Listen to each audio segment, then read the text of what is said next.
Hello बच्चों, चलिए प्रश्न को समझते हैं। प्रश्न है, निम्न में से किसके 0.1 यानी कि बच्चों यहाँ पे मोलल है, यहाँ पे मोलल होगा, मोलल जलीय विलयन का, मोलल जलीय विलयन का सबसे सबसे ज्यादा हिमांक अवनमन होगा। विकल्प ए दिया KCl, विकल्प बी दिया हुआ है C6H12O6, विकल्प सी दिया हुआ है Al2SO4 पे थ्राइस, विकल्प डी दिया है K2SO4। तो बच्चों सबसे पहले हम प्रश्न की मुख्य अवधारणा को समझते हैं कि प्रश्न की मुख्य अवधारणा क्या है। मुख्य अवधारणा, तो बच्चों हम मुख्य अवधारणा में हम यह देखेंगे, मुख्य अवधारणा में हम यह देखेंगे कि अगर मोलल अवन हिमांक में अवनमन, हिमांक में अवनमन अवनमन का जो सूत्र है, हिमांक में अवनमन का सूत्र है यानी कि डेल्टा टी एफ कुछ इस प्रकार है, के एफ इंटू मोललता, और यहाँ पे होता है आई यानी कि जो होता है यहाँ पे आई होता है वांट हाफ गुणांक,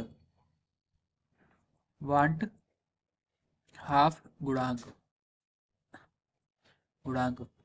और जो के एफ होता है वो होता है मोलल अवनमन स्थिरांक, मोलल अवनमन स्थिरांक,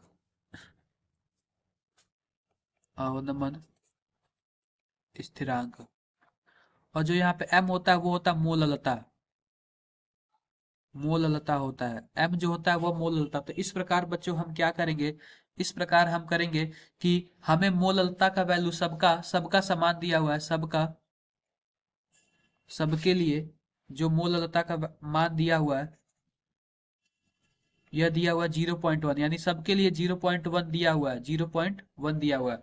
तो बच्चों अब हम देखेंगे कि जो आई का वैल्यू जिसका ज्यादा होगा उसी का मोलल अवनमन हिमांक में अवनमन ज्यादा होगा।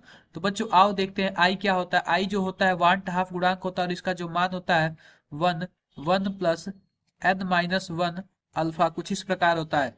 यानी कि बच्चों जिसके लिए n का मान ज्यादा होगा उसके लिए i का भी मान ज्यादा होगा, 1/2 गुणांक का भी मान ज्यादा होगा। तो आओ बच्चों देखते हैं कि कैसे हम इस प्रश्न को हल करेंगे।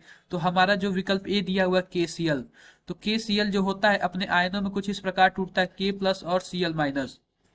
तो इसके लिए जो n की वैल्यू दी हुई है, मान हो जाएगा, वो दो आयनों में टूटा तो जो n का मान हो जाएगा 2 हो जाएगा। अगर हम विकल्प दूसरे की बात करें तो वो है कुछ C6H12O6। अगर हम इसको पानी में डालेंगे तो ये अपने आयनों में नहीं टूटेगा, कुछ ऐसे ही हो जाएगा, कुछ ऐसे ही हो जाएगा, ये अपने आयनों में नहीं टूटेगा। तो इसके लिए जो n का मान है वो एक ही रह जाएगा, एक ही रह। विकल्प तीसरे की बात करें तो कुछ इस प्रकार है Al2SO4 पे थ्राइस, तो कुछ ये अपने इस प्रकार आयनों में टूटेगा, 2Al plus plus SO4 3SO4 minus minus, कुछ इस प्रकार टूटेगा। तो इसके लिए अगर हम n की बात करें तो यहाँ पे एल्युमिनियम 2 है और सल्फेट आयन जो है 3 है, यानी टोटल n का मान यहाँ पे 5 हो जाएगा। विकल्प चौथे की बात करें K2SO4, तो जो यहाँ पे कुछ इस प्रकार टूटेगा, 2K प्लस और SO4 माइनस माइनस। तो इस प्रकार जो यहाँ पे n का जो मान आएगा यहाँ पे 3 आएगा। तो बच्चों हमने देखा कि Al2SO4 और Al2SO4 पे थ्राइस में n का जो मान है 5 है, तो इसके लिए i का भी मान जो होगा सर्वाधिक होगा, और i का मान सर्वाधिक होगा तो उसके लिए हिमांक में अवनमन बहुत ज्यादा होगा। तो इस प्रकार बच्चों हमने मुख्य अवधारणा के हिसाब से जो अपना सही उत्तर चुना वो कुछ इस प्रकार होगा, Al2SO4 पे थ्राइस। तो बच्चों आशा करते हैं कि आपको मुख्य अवधारणा के आधार पर प्रश्न समझ आया होगा। धन्यवाद।